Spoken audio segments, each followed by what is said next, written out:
Olá, Brasil lindo! Estou aqui novamente, diretamente da Microsoft, nos Estados Unidos, participando com vocês do MVP Summit 2012. E ontem foi um dia muito legal, né? Nós tivemos o lançamento público do Visual Studio 2011, a versão beta com novidades em todas as áreas, desde o ASP.NET MVC 4, C# 5.0 beta. E na área que eu mais gosto, que é a parte de Team Foundation Server, então nós tivemos grandes reformulações dentro do próprio Visual Studio.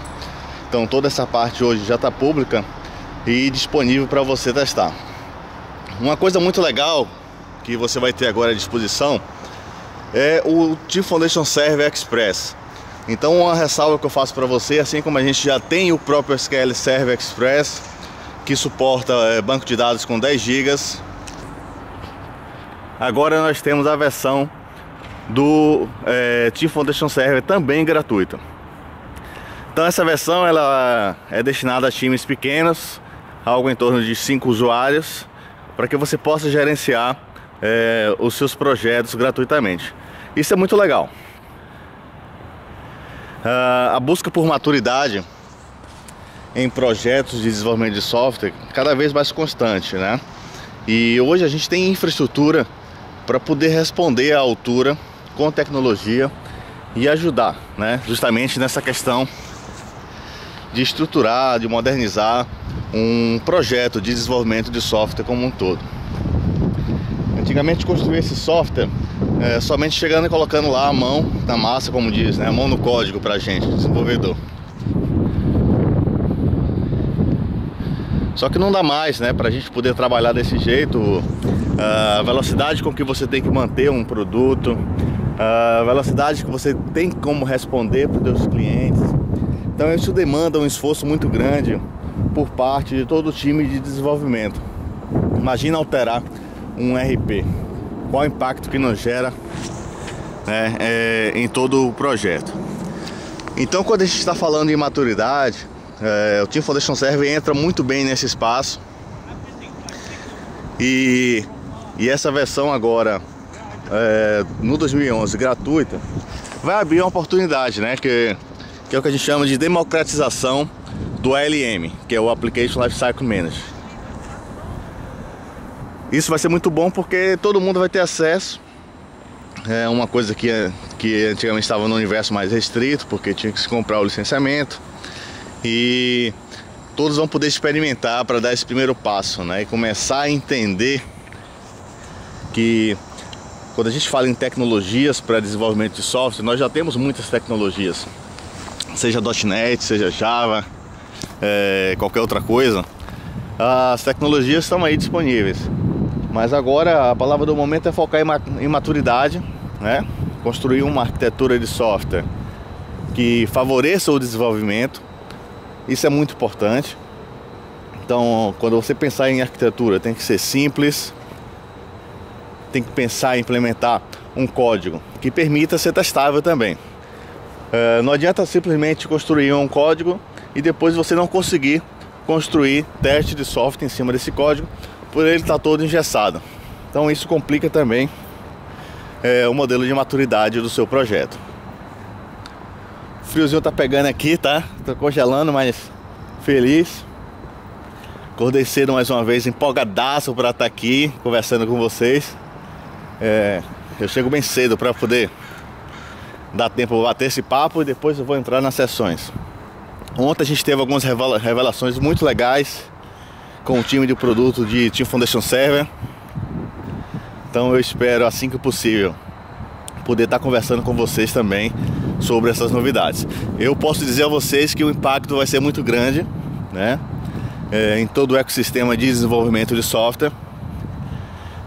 Já era de se imaginar, né? O alcance do Team Foundation Server hoje está muito grande, porque a gente consegue gerenciar projetos, né, tendo um modelo de gestão ágil e independente inclusive da tecnologia. Então eu consigo integrar projetos além de .NET, projetos em Java, projetos em outras plataformas legadas como o Delphi, o próprio Visual Basic. Tudo usando um único modelo de gestão do ciclo de desenvolvimento desenvolvimento de software. Mas as novidades estão vindo e elas vão ajudar bastante essa expansão, né, do modelo de gestão propiciado pela infraestrutura de ALM, que é ciclo de desenvolvimento. Muita gente confunde quando a gente fala de Team Foundation Server logo com uma versão do SourceSafe ou qualquer outro controle de versão existente no mercado. Team Foundation Server é uma plataforma, como eu diria, de colaboração para projetos de desenvolvimento de software. Dentro desse modelo, controlar a versão do código-fonte é, digamos, apenas um pedacinho, né, do que a gente consegue fazer dentro de uma estrutura de ciclo de desenvolvimento integrado. Então, além da gestão do código-fonte, a gente consegue integrar essa gestão lá no Team Foundation Server, integrar com a gestão de atividades, com a gestão de bugs. E, gente, começando a nevar. É hoje que o meu coração vai pirar de novo. Não sei se já tá chegando para vocês aí, mas a neve tá pingando aqui agora aqui no meu casaco. Tô encostando aqui para ver se dá. Já tem uma marquinha aqui, ó. Essa bolinha branca aqui é a neve. Maravilha. Mas vamos lá. Isso aqui é assim, ao vivo. Então, ao vivo e a cores, direto do campus da Microsoft, com neve, com tudo. Falando de Team Foundation Server, para a gente software não é assim, não acontece tudo em todos os tempos. Um ponto importante que a gente tem que se preocupar, pessoal, a partir desse ano, é teste de software. Não dá mais para desenvolver software sem implementar teste, porque é praticamente você mergulhar, cara, no escuro, e o desgaste ao longo do prazo é muito grande. Desgaste para o seu cliente, desgaste para o seu time, desgaste para a tua organização, para a imagem da empresa, porque o projeto começa a dar problema. E assim, não justifica, né? Você já manja muito bem de tecnologia de desenvolvimento, por que não constrói logo o desenvolvimento orientado a teste?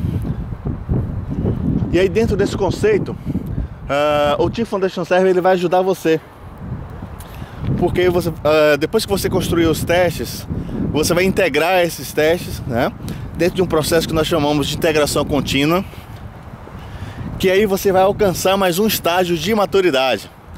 De que forma? Que todas as versões do seu projeto que vocês forem lançando, essas versões vão passar por meio desse controle de qualidade. E aí, no lugar de você ir numa ferramenta como o Visual Studio gerar a versão, você vai no serviço de integração contínua, né? E ele vai gerar a versão para você. Só que é diferente. Ele vai atuar também como o papel de gerente de configuração de software, aplicando um label, por exemplo, daquela versão. Ele vai validar todos os testes. Se falhar um teste, eu posso recusar essa versão. É muito louco isso, tá? Pausa. É louco. Imagina, você está fazendo a manutenção e fez uma alteração em uma regra de negócio, e essa regra impactou, gerando um novo bug. Através de um serviço de gateway check-in, eu consigo recusar esse código-fonte. Isso é feito pelo processo de integração contínua. Outro ponto legal, disponível também já no 2010 em diante, é a validação de arquitetura. Isso é para chorar. Você pensa no modelo de arquitetura, por mais simples que seja, quando você coloca isso em prática, é difícil fazer acontecer, né? É difícil fazer essa arquitetura se tornar padrão, porque nem todo mundo vai seguir aquele procedimento no dia a dia do projeto. A gente consegue desenhar essa arquitetura num documento, só que é um documento eletrônico, e o servidor de integração contínua então vai entender essa validação. Isso é muito louco. Associado a isso, a gente tem regras de code análise para padronização de código, que é o que nós chamamos de análise estática, definir nomes padrões para métodos, tornar o processo mais simples, mais claro. Isso é muito importante. Uma ferramenta nova já disponível no beta também é o Code Clone. Isso é outra coisa louca, que quando você vê, você vai endoidar. Ele vai encontrar código repetido dentro da sua aplicação. Ou seja, todo o trabalho que a gente tem que fazer é para quê? É para tornar o processo o código o mais reutilizável possível, né? E se pessoas estão pegando e replicando código em telas, o que é que vai acontecer? Durante a manutenção você vai ter aquele problema horrível, né? De mudar uma tela e ter que sair mudando em todas as telas. E essa ferramenta vai identificar justamente código repetido e você vai ter essa informação antecipada para evitar que isso aconteça. Claro que a gente hoje já tem outras estratégias, como eu falei, a própria validação de arquitetura. Se alguém implementar um código em uma tela chamando informação de um banco de dados, a gente consegue recusar o check-in desse código-fonte. Então, quando eu digo que a estratégia do Team Foundation Server é diferente de uma estratégia de controle de versão, é por isso, porque a gente consegue ir além. Eu digo, como colocar o dedo na ferida, né? Ir diretamente ao problema e atacar. Isso é muito importante, porque poupa horas e horas de projeto e torna o nosso ciclo de desenvolvimento mais ágil. Uma coisa bacana também é que, mesmo um projeto sendo baseado em Scrum, a gente consegue integrar ele dentro do Team Foundation Server. A gente tem um template de processo a partir da versão do 2010 e todos os post-its, todas as atividades, o meu backlog, as minhas histórias, né? O controle do meu sprint pode ser integrado, né? Dentro do Team Foundation Server através dessa estrutura de work item. Nossa, olha o estado da minha mão, tá congelando, tá frio, viu? E por meio dessa estrutura a gente consegue dar visibilidade. E além da visibilidade, quando você faz um check-in no código-fonte e vincula com um post-it, na prática é como se eu estivesse documentando o meu código-fonte. Por quê? Daqui 6 meses, se você abrir uma linha de um determinado bloco de código-fonte, o que é que vai acontecer? Você vai saber por que você mudou aquela linha e qual foi o post-it que estava vinculado. Isso é muito louco. Você economiza papel, né, de estar colando post-it. Você vai ter um Scrum Board digital, todo integrado. Pessoas de fora do seu projeto, da organização, podem acompanhar a evolução do projeto. O que mais chateia num projeto é aquela coisa de estar todo mundo toda hora perguntando como é que está o projeto, né? Então o desenvolvedor fica puto da vida com isso, porque você para a concentração para ficar respondendo coisas que não vão resolver problema nenhum. E principalmente imagina no cenário onde você tiver vários projetos. É louco, né? Então ter uma integração por meio do Team Foundation Server vai te permitir dar visibilidade para a organização de como está andando todos os seus projetos. E outras pessoas da organização podem consultar essas informações a qualquer momento e não precisam estar te perguntando sobre como está andando cada projeto desse. Beleza? Na parte de Team Foundation Server, a gente, nessa versão beta aí, nós já tivemos bastante revisão na parte do próprio controle de versão, bastante coisa nova que está já hoje pública, disponível. E em breve eu vou estar conversando com vocês, principalmente pelo Dev Brasil, através do próprio 2PC, onde a gente trabalha com consultoria específica para empresas que desenvolvem software. Isso é muito legal, porque a gente procura entender o cenário de cada cliente e formatar uma estratégia, né, de atuação no projeto, que vai desde a questão de entender como vocês estão trabalhando, reformular a estratégia de arquitetura para implementar um desenvolvimento orientado a testes, baseados em padrões de mercado, e depois entrar com a gestão ágil, baseada no Scrum, e a gestão de ALM, baseada no Team Foundation Server. Então, você tem hoje todo esse tipo de infraestrutura para tornar o teu projeto mais dinâmico, mais ágil, e tendo toda a segurança, né, que qualquer empresa de produto precisa para construir um software com qualidade e principalmente que possa ter uma manutenção mais eficaz. Imagina que não custa caro desenvolver o software, mas consulta hoje as empresas que desenvolvem software quanto custa manter diariamente aquele produto, né? Quanto custa soltar um software que não funciona, que dá problema. Então a insatisfação, o retrabalho é um dos principais problemas que a gente tem hoje no projeto. E qualidade, a gente tem que começar desde cedo. Quanto mais cedo você começa com qualidade, você vai diluindo, né, o investimento em qualidade durante todo o ciclo e reduzindo todo esse retrabalho que a gente tem.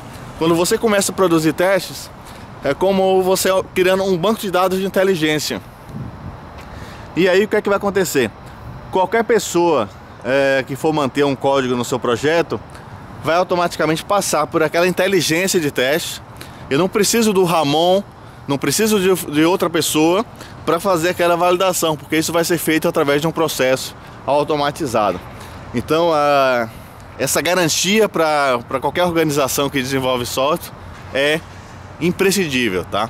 Então hoje a gente tem esse tipo de maturidade e exige uma mudança no início, uma mudança de cultura, uma preocupação com o software que a gente está desenvolvendo.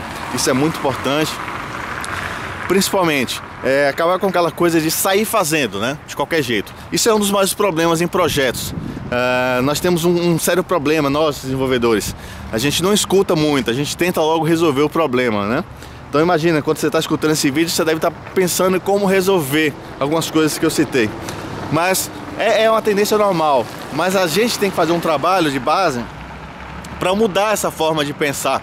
E aí passar a escutar, entender o problema. E quando for codificar, ou quando você usa um desenvolvimento orientado a teste, ele te obriga a pensar mais no negócio. A pensar primeiro o problema que você vai resolver e depois entrar na questão do como. E o legal é quando você constrói esse código de teste unitário, a gente compartilha esse teste entre todos do projeto. E essa inteligência ela vai sendo incrementada à medida que o projeto vai se evoluindo. E você tem a própria documentação do seu software, tá? Então isso, teste é documentação. Rasga qualquer outra coisa, porque você vai estar gastando dinheiro escrevendo coisas que ninguém vai usar e não vai te indicar nada. No teste, se você muda uma linha de código que altera uma regra de negócio, automaticamente ele fala, ó, impactou, essa mudança está impactando no seu negócio. Imagina num software de ORP que eu mudo numa área de contabilidade e saiu afetando o financeiro e afetou até a parte de logística que eu nem imaginava que existia. Vocês nunca viram isso, né? No teste a gente vai conseguir controlar esse impacto dessas alterações. Mas para que isso aconteça, é importante que o pensamento, a estratégia seja construída no seu projeto desde o início, para que você tenha um código consistente que possa realmente ser testado. Mas falando de Visual Studio 2011, essa versão beta, que já a partir desse momento que já foi liberada, ela já sai com a licença, né, de Go Live, então você pode já usar em produção. A minha recomendação é que você já comece a entender essa nova versão do Visual Studio, porque ela traz bastante benefícios para todos, seja quais sejam os tipos de projetos. Um forte abraço para vocês, uma lembrança aqui com um friozinho aqui diretamente da Microsoft em Redmond. E eu agora vou entrar na minha sessão, tô até perdido aqui, procurar qual é a minha sala, que o dia hoje também é longo, mais novidades, e estamos aqui já brincando com esse Visual Studio. Espero que você já tenha com o Visual Studio instalado, com o Windows 8 também. Já tô louco, já baixei a minha versão do Windows 8, já tô louco para voltar ao Brasil e instalar no meu PC, porque tá muito boa a versão, muito rápida. E eu tô louco para conhecer mais de perto essa interface nova, né? Que vai quebrar muitos paradigmas também. E já está afetando muita gente, nós da área de software, que devemos pensar já diferente em como construir essas interfaces de aplicações, que vai ser um outro papo para a gente estar conversando também. Um forte abraço!